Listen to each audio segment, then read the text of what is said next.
I was lucky that it lasted long enough, so I was able to get in at the tail end of it. Thank you. I belonged to the 398 bomb group, and we're having our reunion in St. Paul this weekend. The training I had was pretty much the same as everyone else's, so I don't think I'll go through all of that again. But we flew to Britain in the winter of 44, 45. It took nearly a month to get there. The storms in the North Atlantic were severe, and that manifested itself in the Battle of the Bulge and things like that that occurred over there in France at that time. We arrived at our air base about the 15th of January, and began flying orientation flights around the area to see, so we could find our base again if we were going out on a mission and came back. There was a crew in the hut when we arrived, and there was the James Mitchell crew. The fellows said, "Well, you're lucky to be here because this is a lucky hut." You know, they just rotated home the first crew that finished up there, and said nobody's ever been lost from this hut. And I tend to believe in the law of averages, and it didn't give me a great deal of comfort. I'll tell you to listen to that. But after a few days, it was on the 20th of January that they were awakened in the morning by our corporal, and he said, "You're up to date." And they filed out of there very quietly. Didn't hardly wake us up. He went off to the mess hall, and we never saw him again. We don't even know what happened to him. I don't even know what happened to him. All I know is that the pilot was killed in one of the enlisted men. The rest wound up in a prison camp. So that was our introduction to the mission flying. Our first mission was on about 10 days later, on the 30th, and we went to Koblenz. And that was a milk run, really. There wasn't much in the way of flak. We were bombing in marshalling yards there, which is a favorite target, it seemed like, at that time of year, that time of the war. But a piece of flak fell out of the sky and clipped a tube in the number 2 engine. And we lost all the oil out of the engine before we had a chance to feather the engine. So we had to drop out of the formation and flew at a somewhat lower, reduced speed, and trying to find a place to land that thing, you know. But the engine was, I don't know, some of you have flown in planes that had engines like that, where the windmilling propeller is driving the engine. And it creates a lot of vibration in the aircraft, and it just moves up and down. You wonder if it's going to fall apart sometimes. So we flew along, and somewhere out into the western part of France, the propeller shaft broke. And then it was nice and quiet for a while. We landed at Merville, and Don was stationed at Merville during the war in a recovery crew. And we made the approach, and the enlisted men were all lining both sides of the runway when we came in, and they wanted to see what was going to happen to this plane, you know. And as soon as we touched the wheels on the ground, the propeller kept, since it was windmilling, it went forward, pulled it, and it broke off and went cut into the nose of the aircraft. And it hit right where the navigator was sitting. Hit this table, and then was deflected down to the ground. The front of the engine was gone. It made quite a sight. I thought I was quite impressed, since this was our first mission, as I said. The second mission, we got lost, and I don't know if that happened to very many people, but we managed that. And we couldn't find our squadron in the darkness in the morning, and we flew around up there, flew across the channel looking for somebody, flew back to Britain, turned around, went back towards the channel again. We latched on with a big group of B-24s, and for the whole time to the target, every gun in that B-24 bomb group was pointed at us. And I tied my guns up to the wall, and we didn't move anything. So we flew along, and it turned out the target was one of the longest ones we flew. It went almost to the Czech border. After we dropped the bombs, had to the pilot throttle back, and we flew at a low speed and economical cruise, losing altitude all the time, all by ourselves, all the way back across Germany.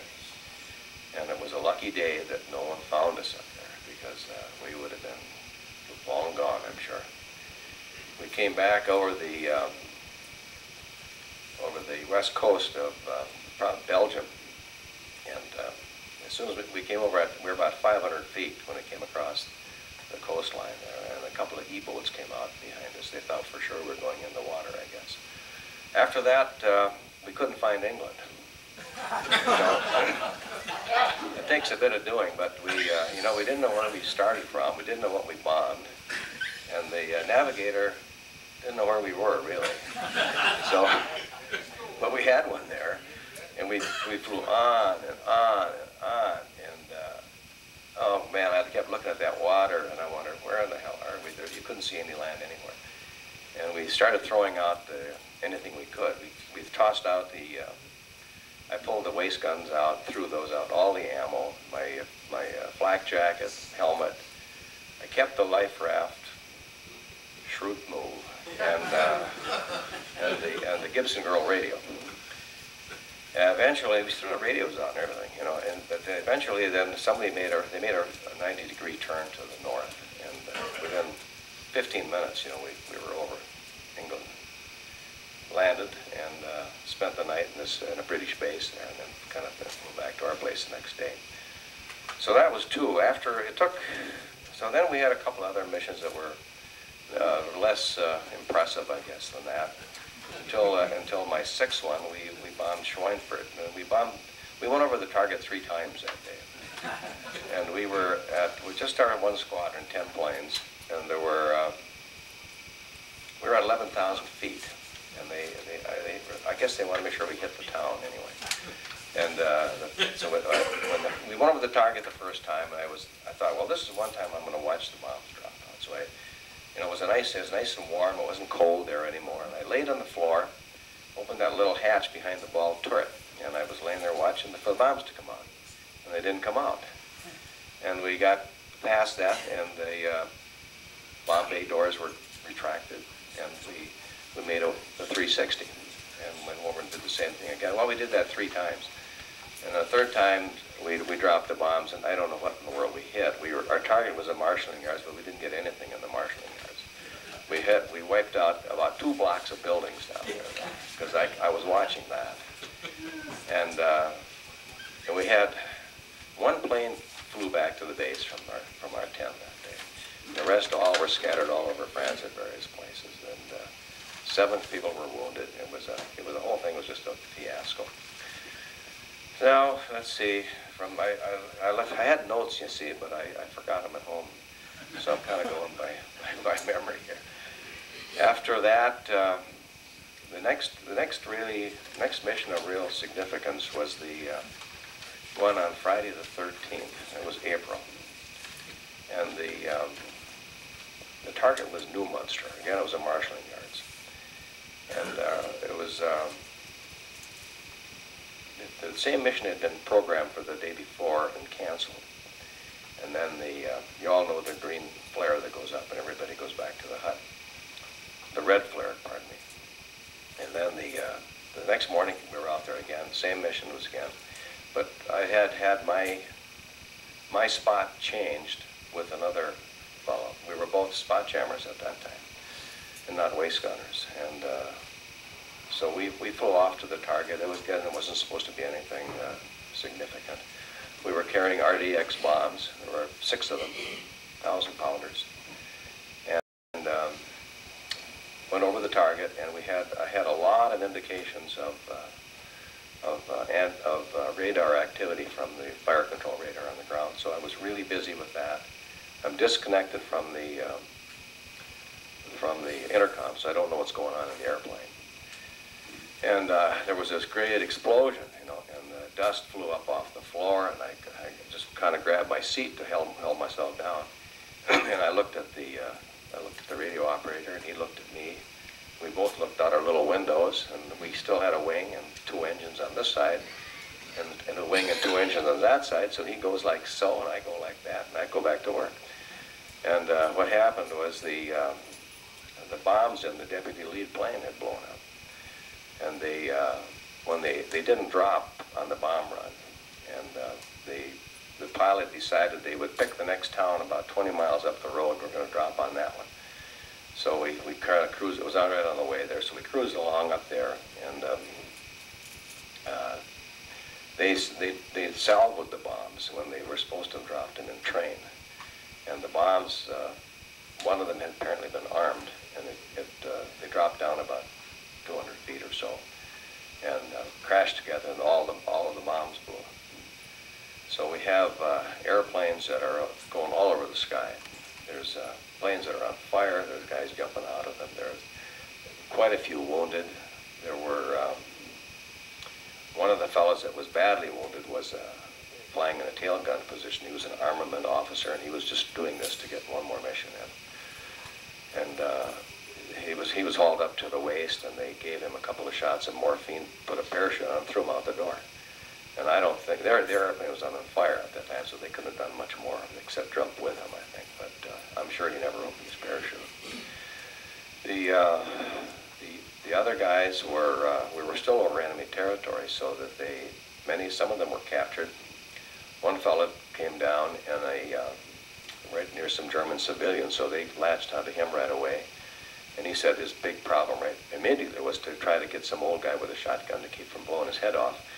So he took care of that, and then he was turned over to some German soldiers. There was a squad there, and they gave him a shovel, and they said start to dig, and they made him dig his own grave, and he was standing by the side of the grave when they said that's deep enough now. They lined up their fellows. They were going to kill him.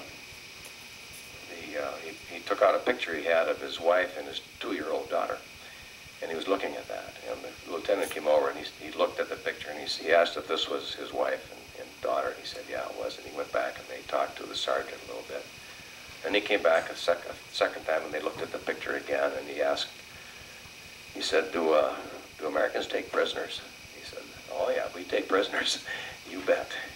And he went back, and they talked again, and the third time, they decided that they weren't going to kill him, and they put him in a prison camp.